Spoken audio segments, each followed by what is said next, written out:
A very good evening to our viewers. Thank you for joining us tonight on the agenda. My name is Taivo Njobela. It's a different setup this time around. We are in Ongwediva, on the sidelines of the Ongwediva Annual Trade Fair. And this time again, we are very honored to have on the set Dr. Ben Mulongeni. He is, of course, a political scientist, also a commentator on social and political matters. And we are just here to pick his brain as we gear towards the elections in November. Also, his own party, the SWAPO party, has the Electoral College coming up in a few days, and we want to pick his brain on those things. Doc, thank you for making time again. Good evening, yeah? Good evening, yes? Yes, yes. Wonderful. So, I didn't see your post. I see everybody has a poster advertising themselves, rallying to go to Parliament. I haven't seen yours. What is happening here? Why should I have one? Why should you have one? Because it seems seemingly everybody has one. No. So I don't need one. You remember we spoke about this one some 2-3 years ago? Yes. That I don't fancy, doing those things, and I don't admire. Particularly this time around, it's not an achievement for me to queue up and fight going to Parliament. And I also don't deny that if having the opportunity, that must come its own way to me. Yeah. I regard it as a service, it's not a job. And I was saying this morning that if I had my way to change things, politician or politics should not be an employment, should not be even a job. It should be a service, and will not even pay them salaries. They must get rather allowances, so that only those who are committed to serve, those who really take an oath and want to serve the people, should be attracted or should take a decision to go there. Currently, people, they want to enter in politics to survive. And I hold this opinion that if you find out that you can't do anything else, or there's nothing you can do to survive or to earn a living, go into politics, because everybody can go there. I don't want to use stronger words. Anybody, any Tom and Jerry can become a politician. Because it's not even a profession. No. Do you think that against that very background that you just mentioned, that perhaps, because I've seen some political parties or commentators proposing that there should be some sort of minimum requirement now to enter politics, but maybe not in general, but especially at local authority level. People who must be, imagine you are a councillor at the city of Windhoek, and management, the executives give you these huge reports, to audit reports and whatnot. You ought to have some sort of understanding. If you are going to be responsible, to be in charge of the affairs of society, in charge of anything, being in charge, particularly in charge of our lives, you have to have a minimum standard of understanding, standard of literate, to know what's going on, to know your environment, to be educated, know the world, know the dynamics and the dialectic of things, how things work. Because imagine, we have seen it, that sometimes we've sent people there, and they sit the whole day for 10 years without opening the mouth, unless they are chewing a singam. So, I mean, you actually sometimes you make fool of yourself, just sitting there. Remember, we are a diverse society. We not all speak Ngwashwambo or Damara there. You have to communicate in the language that has been declared a national language, for that matter. And how do you understand what the boy is saying? How do you understand what the Portuguese is saying? How do you understand what the Nama is saying? You cannot even challenge. How do you challenge? And how do you understand the bill? The law is such a complicated matter that for you to pass it, you must understand, you must above actually, certain levels. So you cannot give responsibility, our life, into the hands of illiterate people, to say, not insulting, but illiterate, to have an understanding. So for that matter, education is there, be given. It's a standard. It's a measurement of somebody understand what he's saying. I want you to tell me how the oil can become ours. So it needs somebody to have an understanding of the global, situation in terms of global market, how it works. And we are responsible also to be in charge of a ministry that have to negotiate. You'll be negotiating to negotiate between those giants, company with experience. You are likely, I'm afraid you may sell us out. Yeah. Because you don't understand how. I've seen a picture of delegates from Africa, on the other side from China. Chinese delegates with their president, even the president got a notebook. They got a notebook and a pen. Yeah. As we speak, they got a notebook and a pen. Yeah. African delegates with their president, they are folding their hands. Nobody got a notebook because those people are taking notes of everything you are saying. Yeah. So when they sign, you say, "Oh, did we sign?" You don't know even what you are signing for because you didn't follow the negotiations. You didn't follow the discussions. Some things are hidden somewhere in one way or the other because, if your people are not prepared, no.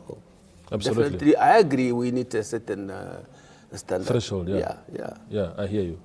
In fact, I think that the time has come for our politics. Maybe in the 90s, for example, maybe it was a bit okay, given the small pool that we had. But the politicians of the 90s were sharp.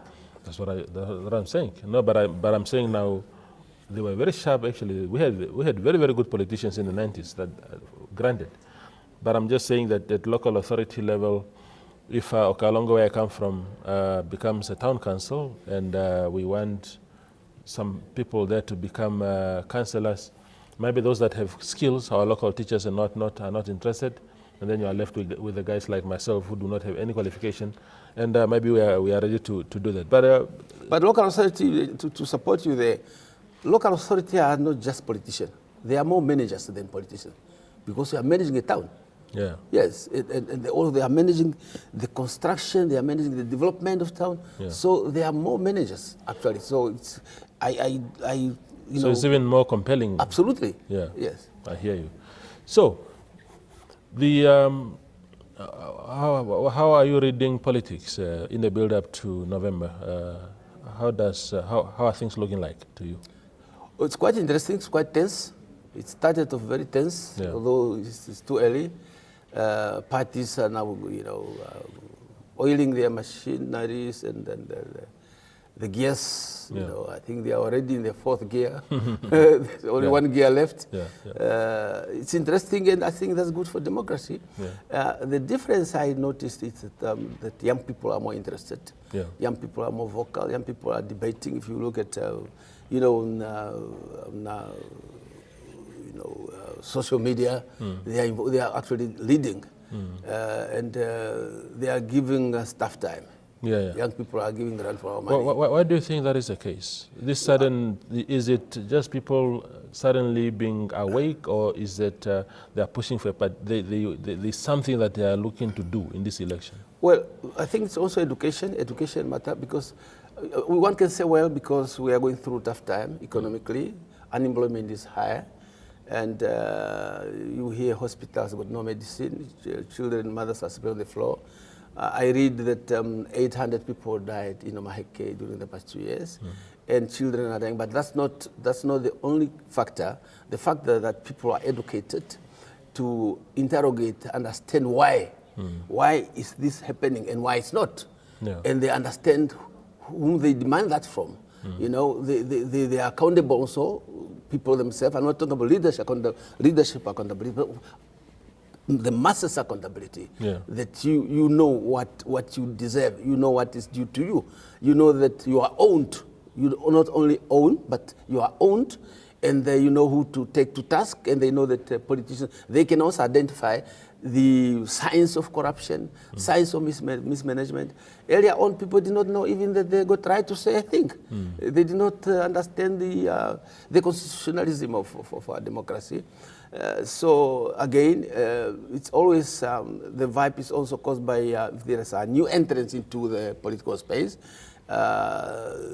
It's challenged the status quo. They also gear up, look, if we are not careful here, we may lose. Yeah. Since 2019, you remember, the ruling party have lost some seats. Yes. Quite, a picture of seat. Yes. And then the new entrant was, okay, so it can be done. That's why you see people standing up as independent candidates, and women, aggressively saying, no.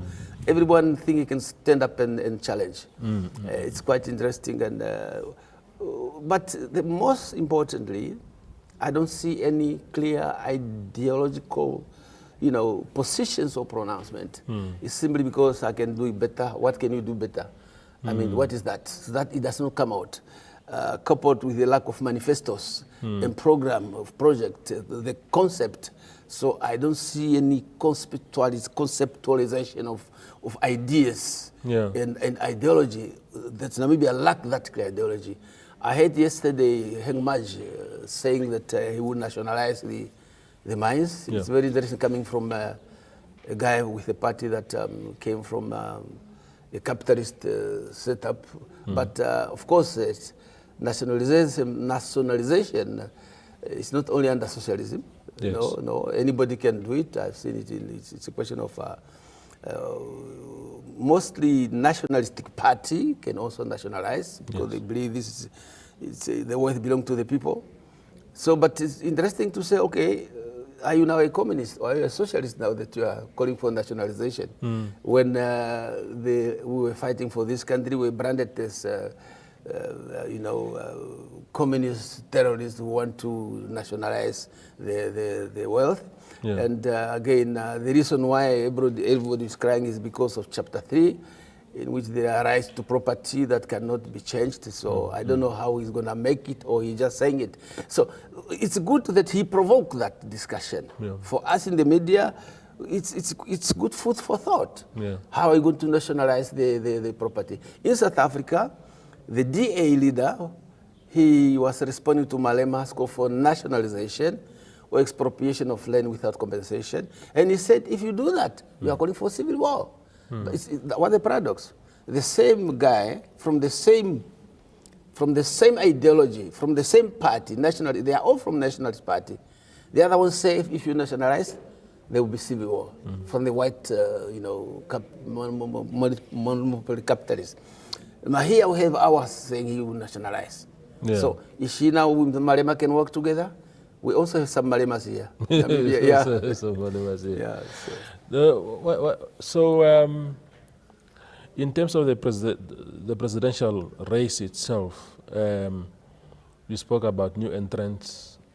We see, for example, Netumbo Nandi-Ndaitwah is a woman president. That is a new dynamic, not entirely new, but at least in the context of SWAPO, because we had Esther Munyangwe also standing as a female candidate in Pendi for 2019.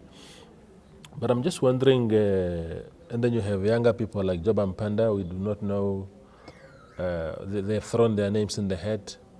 Dr. Itula has been there in 2019, so this will be his second thing.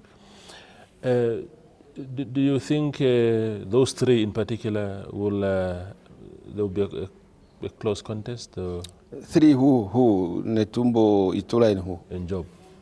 Or is Job is actually, because I'm thinking, of course, you have Nani, you have to respect him as currently the official opposition. Yes, yes. Can't write him off. Yeah. But do you anticipate, because there are people who think, for example, that the South African scenario might repeat itself here. Do you see? Yeah, it might. It might. The factors are there. Yeah. And although one should not just, judge literally from what happened, the dynamics are different, and the voters are also different, and the cultures are different, although political cultures are the same. Yeah. And the economy is also the same. The parties, they got the same background. Actually, we are all the same. We are just a duplicate of South Africa because we are South Africans. Politically, economically, we are also South Africans. I'm talking politically. I'm not, don't get me wrong. Yes. Because they got Boers, we got Boers, we got Germans, we got, the freedom fighters, there are those in between, the unions. Also, our parties have been actually formed along the line of, ANC, PAC, and you have economic freedom of fighter. Even the name is the same almost. The ideologies are the same. Lack of it being there, as I said, we got the National Party, which is DA, we got DTA, which also a national party, and then the breakaway, the RP. So we are the same people. Well, I think there won't be a big shift in margin in different from what happened in 2019. Yeah, it's not too long time ago. The players are not the same, but here and there they are the same. SWAPO is still SWAPO the same. They got their support base, which is not to be underestimated. It's quite strong. And the challenger here is still IPC Chula. Now we got a party. Last time he stand on his own, but he shows, you know, some strength. You cannot write him off.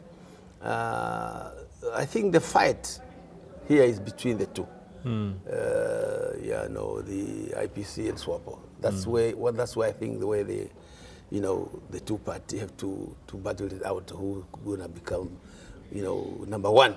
That's what we see on the ground. We journalists, we have to be not biased. We don't say what we like, or we don't say what you like. We don't say you to like me. I think that is, and everybody knows about it. So now it's up to the other party. They will still be smaller as they used to be. They have to, you know, fight for scramble the Venani, you know, with this smaller new entrant. But remember, the only thing that they still get support from the same pot. The Ampanda you are mentioning, and party here, and then the other small parties. Is that the ethnic pot now, and then regional pot, or which? The both. Pool. I suppose you're talking about the pool from which. The pool from, because the young people. The new parties, they attract from young people. Remember, old people don't move much. Old people, they vote with their hearts. It's not because you offer them something. There's nothing really you can tell them. They know why they are voting and why they are not voting for Party A. It's economic active people that vote according to what they hear, what they see, what they can believe, what you tell them, what is convincing them. You have to convince them. And they go for new things. Okay, the new shiny toys. Yes, they say, okay, let's try something new. And most those parties are all new. And they are all saying the same thing, change. Most of this we want change. What change? There's a lack of clear articulation of ideology among all parties, including the ruling party. I hear you. Speaking of the ruling party, Doc, do you think, because part of the reasons why things turned out the way they did in 2019, some argued that it was also partly due to the internal divisions within the party.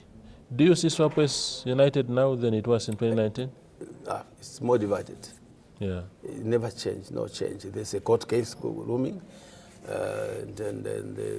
you know, I don't think SWAPO have taken serious, you know, time and consideration to examine itself and reconcile. They are more reconciling with former enemies than with their current comrades that they got issues with. We understand? So to an extent that SWAPO is no longer campaigning against the opposition. They are campaigning against each other.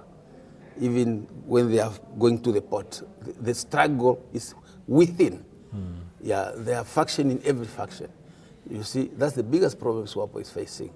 So it's for us, SWAPO is causing its own downfall. Because after I was expecting, I said it on radio, one of the radios without mentioning a name, that the question was after the death of the president, if he was now a problem in terms of uniting, because it's a head, because if you are a head and you got united people, you are to blame, because you are the coach. Now, there was a good chance, now God have taken, him away, so we got this brilliant chance for them, all these leaders say, look, maybe it's a message from God, let's sit down and see. So I was expecting, and I called on then the Tumbo them, the Nas them, the Jerry them, and then the Mulongeni together say, okay, can we get together? That's the only chance that they missed. Yeah, so because if you pull all these leaders together, who are still members of the same party, but are not members of the factions, so that is, it's not healing. It does not provide healings. So that's the problem. What do you make of the case, the court case? I don't know. I don't want to really talk about court case. It's very difficult to predict court cases, and I will refuse to comment on the court cases. But you remember, it's been there. Is it on? Is it not on? Is it on? Is it not on? But whatever the outcome, it's not healthy for the party. If you remove the court case for a minute, do you think, because it's anchored around the issue of the decision of the SWAPO Central Committee meeting in March to say that there will be no extraordinary Congress, it will happen only in April 2025. So forget about whether somebody had sued over that or not. Do you think it was a correct decision? I think it was a wrong decision because it would divide the party further. Because people are saying, listen, I thought the good decision could have, even from the candidate herself who said she's a candidate, could have taken King Solomon's scenario, where to say, look, if my comrades are asking for a Congress, give them a Congress. And then in between you could discuss and listen, can we settle on her so that we can move forward? That maybe could have happened. If that wisdom could have prevailed, because if you are denying people that democratic process to take place, you are like saying, comes what may. You are saying, look, cut the baby in two halves. But you could have said, okay, give the baby to the fighting mother, who, people could have expressed sympathy with her. But the wisdom of the party, or in the wisdom of the party at the time, it was exactly to do the opposite, because the argument was that if you hold an extraordinary Congress, you're actually going to divide people more ahead of November. Okay, can we wait? We had enough time since is it last year or this year, really to have a Congress. But which one guarantee you more division than the other one? That's what you want to ask yourself. So, but why should people be divided because of the Congress, which is a legal process? Then, if you fail and people are more divided, then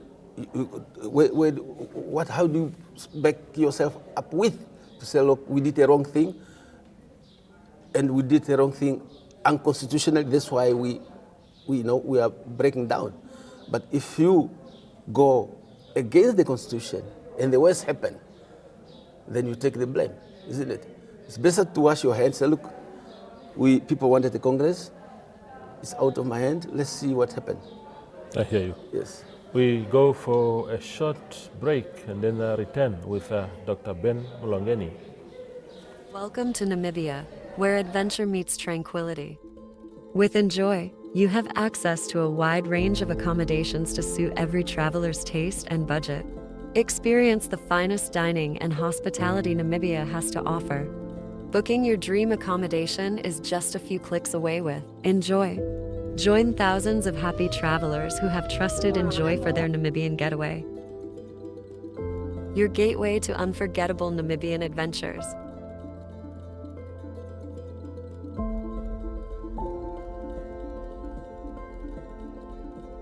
Visit us today at enjoy.my.na.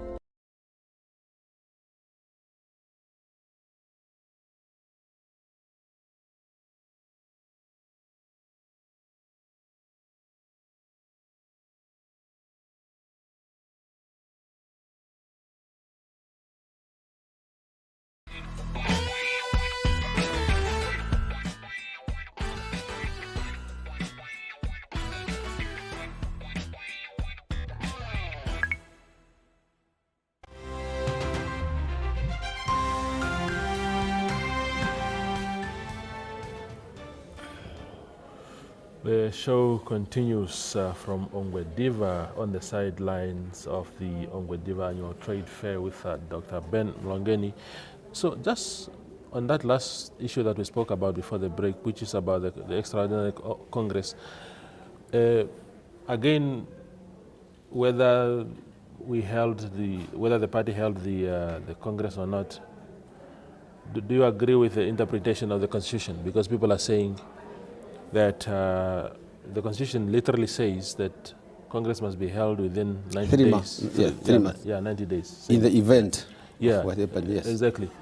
And then SWAPO says, no, it says you must call for the Congress, and we have done that.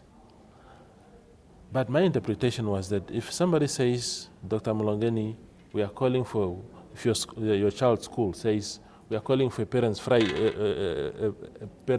meeting on Fridays.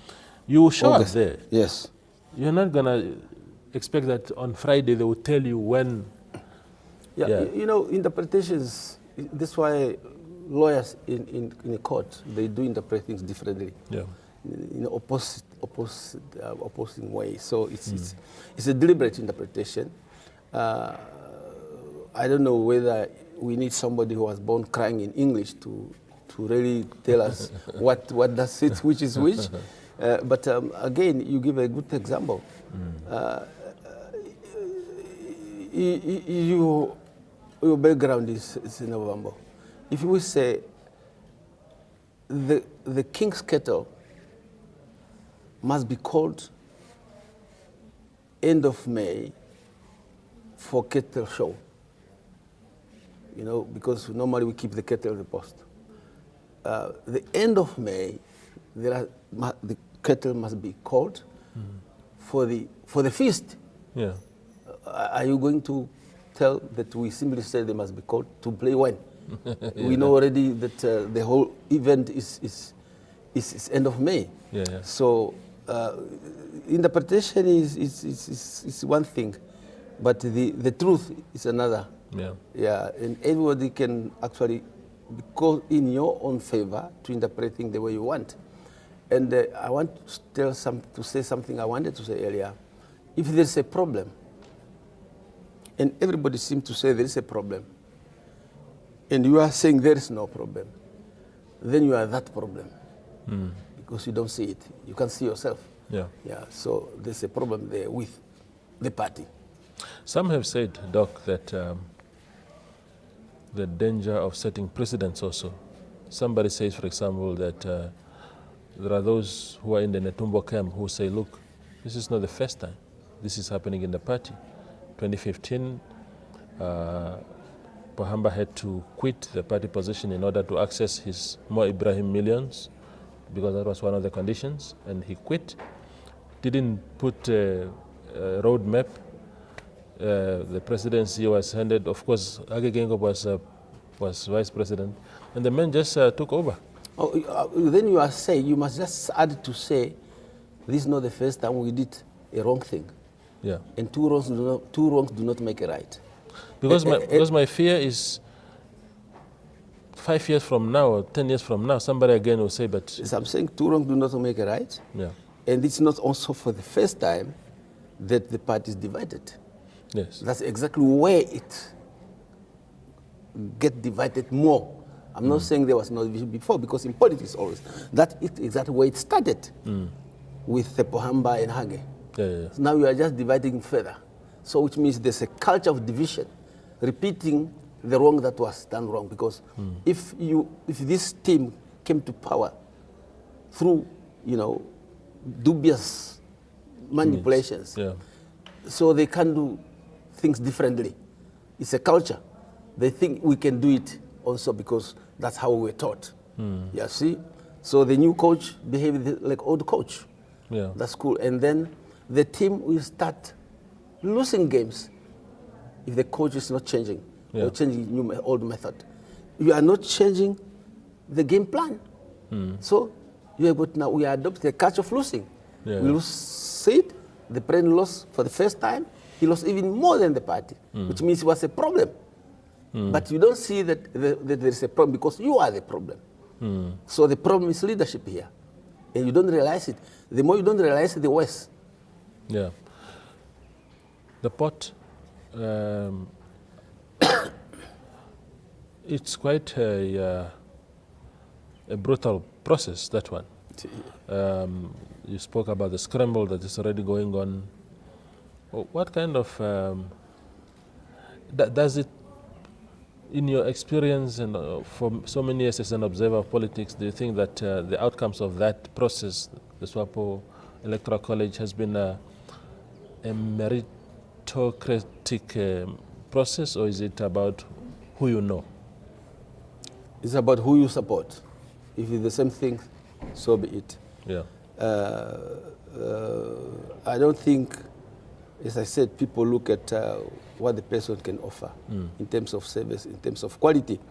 They look at who's with us. You know, if we are talking about divisions here, obviously, even the selection that come from divisions will not look at who can do what. Yeah. There's an issue, is this one ours? I don't know, yours with who, I don't know. Wetu I cash wetu, you know, but they are same party, so you don't expect good results, you know, from such a, you know, Diermekar situation where loyalty supersede the quality. Yeah, so now it's an issue of people ganging up who are support one candidate and then sidelining or pushing, you know, manipulating and putting those people are going to support. Because if we support each other at section level, we also support each other at branch level, district level, and the regional level. And it should be the same group that's going to support each other there. So actually, quality will not play a role here. And this issue about perceived old people, as if there is this perception that Parliament is being perceived as some sort of retirement home. Your political have-beens or has-beens are sort of coming back through the back door using that process. Do you think that this is more of a job hunting exercise rather than really to say, look, I mean, we see Pendugani Velaitana is in contention. We see, I've seen some old generals, retired army generals. I have nothing against any of those people that I mentioned, but I just think that I thought, you know, it must be a continuous process of injecting new blood into the... Yes, of course, both. The question here is the intention. The agenda matters more than the age, because even if it was a general who retired from somewhere and the general who got qualities, who add something new with innovative ideas, and it's so recognized by all of us, and everybody can see there's merit in it. One or two generals, no problem. But we've got people like, hey, now they are grouping up, and you know, it looks like, you know, people want to, you know, looking for a job. Yeah, politics is not for the young, it's not for the old. Politics, I say, it's a service. If somebody, whether old or not, I mean, why is Penduken older and Netumbo is not older? I mean, somebody asked me this morning already, so no, well, they must just finish it off altogether, because they started together. If you are sick, because when you say with some people are saying, no, Netumbo is old. They talk to me. Now, today, Penduken is older. But they are saying, no, she's not old. It's about wisdom and experience. I agree, there's wisdom and experience, but it should not be done detrimental to progress. You understand? There must be merit in it. So if it's just fair, it's fair. You understand? Yeah. And don't use the age against a good quality, neither the youth, new blood, just because we need young people, because there are many useless young people. If you are useless at a young age, you will never be useful when you are older. So these things, it's immaterial. But if we see a trend, people to line up to come back to survive, that's not helpful. I also don't agree with it. Everybody is now, you know, waking up, resurrecting, and you know, taking away the chances of new ideas. Yeah. it's also not correct. Absolutely. The the opposition, they are, I mean, what are their chances? Because there are clearly some challenges within SWAPO, and I think the events of 2019 might have given some of them an idea to say, oh, so it can actually be done. Do you think they'll be more fired up this time around even to say, maybe these divisions in SWAPO, we can exploit them, or the fact that we have already created a sense of a proper challenge in 2019, now we can go for the jugular, as they say? As I said earlier, I don't see there will be a major difference. Yeah. No. My observation. Of course, SWAPO is under threat, and there are strong opposition, but I don't think it will be really, there will be a bigger surprise. Yeah. Whoever comes first, it will not be a big surprise. It's predictability for me is just there. Yeah. Yeah. A new player like AR, because they didn't do particularly well in 2019, and of course they have since become a political party. I mean, I suppose there isn't much of a radical change. I think AR really lost an opportunity in the past 2-3 years or 5 years. They had a momentum because they started this movement, this revolutionary movement of, here we are young people, here we are tired. We cannot take that away from them. But now there is LPM, it's in the south. They will still have the dominant there. And then you got new party. And then AR, LPM, so they are splitting votes with the IPC. Remember, SWAPO is guaranteed its support from the traditional votes bloc that does not vote because you are talking nice or because you are promising anything. Yeah. That's not the reason they vote. They vote with their heart. Whether that will be enough, you still need, young votes. Yeah. And we are being told that the youth make up 72% of the population. So it all depends where the swing vote goes. I don't know whether people know about the swing votes. The voters in between there. Who can be unpredictable. Unpredictable. So whoever draw the swing vote to your side will become a winner. how important will Kabango region be? Because I saw people saying that SWAPO is making endless trips to Rundu and Kurenkuru, and part of the reason is because people feel the 4 regions are traditionally SWAPO based, and so SWAPO could win the entire north region-wise, but that's only 4 out of 14 regions. The south has been taken over. Rongo maybe will become what you are calling the swing region. We saw what happened in 2019. Or Maheke, you have the oppositions very dominant in that space, Nudo, PDM. And then Windhoek also very unpredictable. Yeah. all the urban centers are unpredictable. Yeah. So how important is to make sure that a party like SWAPO captures the entire, you are guaranteed here, but you must now go and capture, for example. Let me just give an advice, piece of advice to all parties. Yeah. In urban areas where the working people are, that's where you have to campaign. Yeah. Because you got something to tell them. Because they have to pay their water, they need accommodation, they need job, they need shelter, they need whatever, and education. In urban centers, Commerce, Rongo, and even Shakati and Nondango areas, those are people who are dependent on the current modern economy. Those are the people that you must capture and tell them how we're going to change situations. The industries, the fishing industries, and the mines. So you must tell people what is their interest, what is their stake in those centers. So I think that's what I can advise parties to do, no matter, regardless of which party.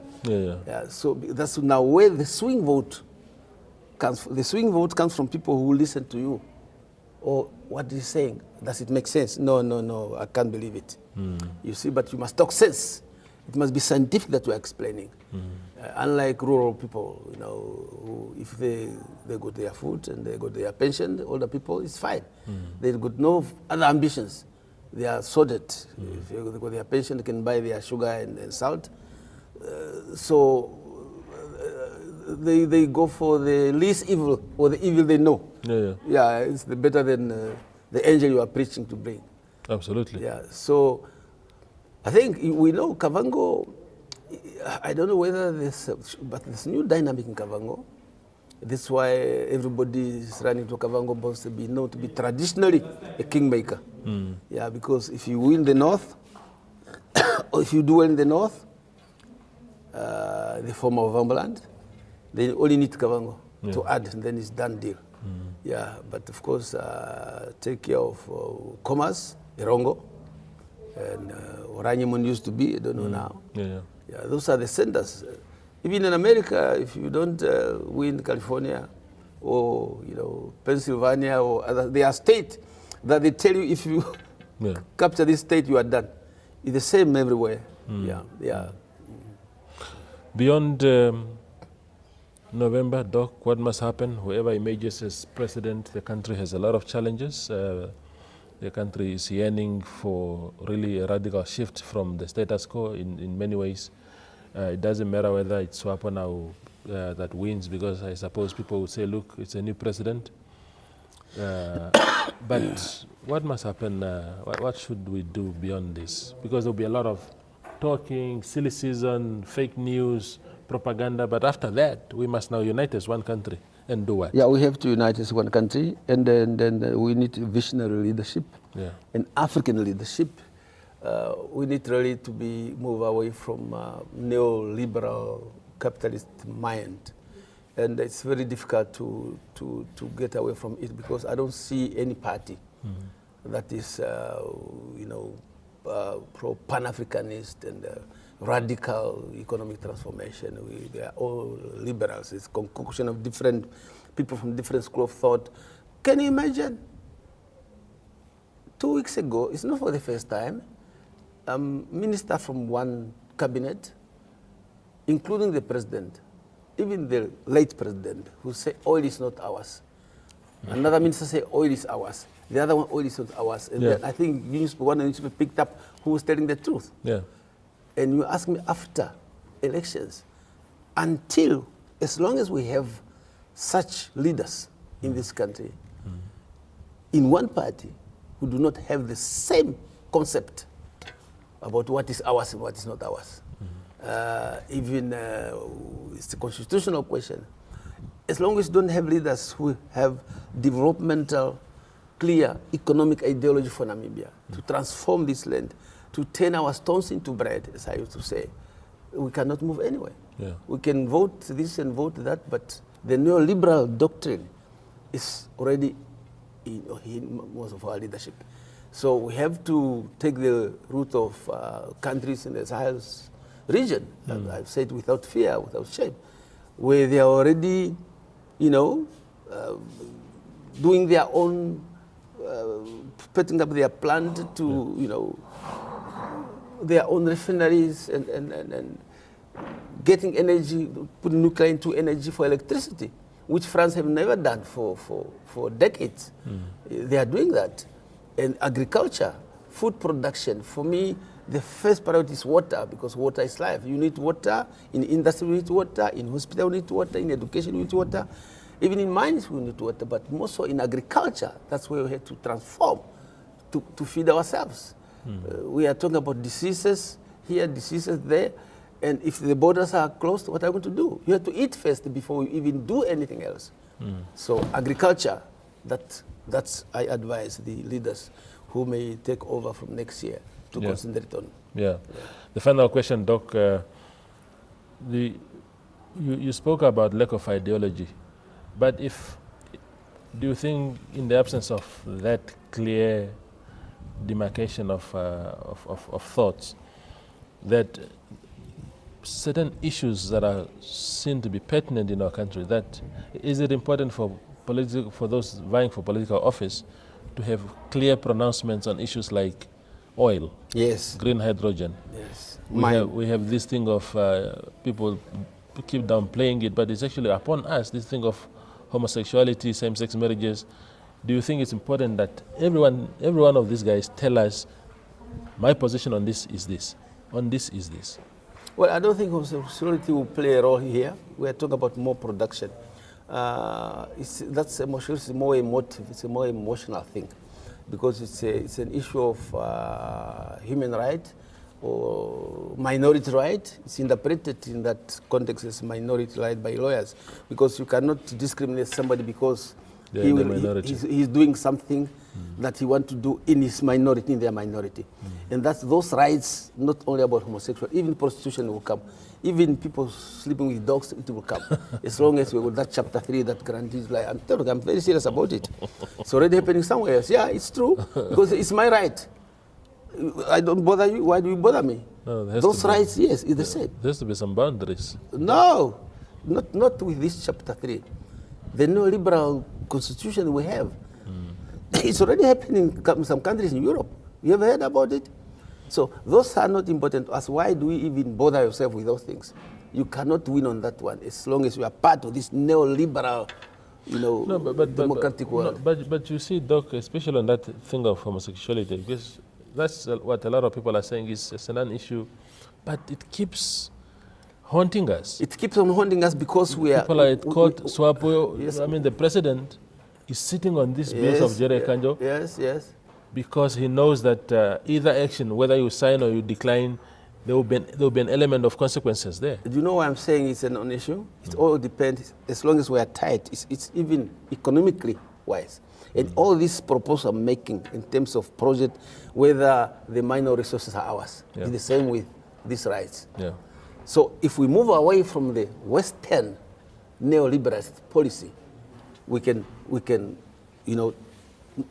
do away with it. So it's the same thing.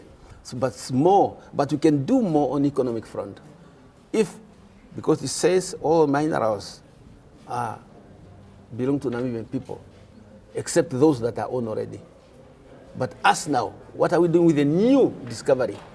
Can we not negotiate better and get 10, 30, 40%? It's up to us.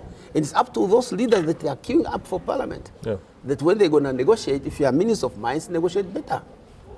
You can negotiate better deal for us. Countries are doing it, regardless whether we got chapter 3 or not. The new discovery, new oil are being discovered, new minerals are going to be discovered, but you are still getting 0%. There's no excuse for that. I hear you. But as long as you got the neoliberal mind, believing that oil is not ours because you are educated in Washington, and you don't see anything wrong by giving everything to the investors. That's why we sing investors. I'm not saying we don't want investors, but should not be all that the answer is from investors, because an investor does not come here to give job to your people. If you got the chance, he can exploit your minerals without even giving a penny, if you give it the chance. An investor comes here to make money and go away. Yeah. So the priority is Namibia first. I want people, those who are queuing up, they must hear, Namibia first. The oil is ours. The uranium is ours. The diamonds are ours. The land is ours. I hear you. That's my message to them. Doc, thank you. It's always a pleasure talking to you. Thank you. Wonderful. Okay. That is Dr. Ben Mulongeni gracing us tonight on the agenda. We are coming to you from Ongwediva on the sidelines of the Ongwediva Annual Trade Fair. Thank you for watching. Thank you.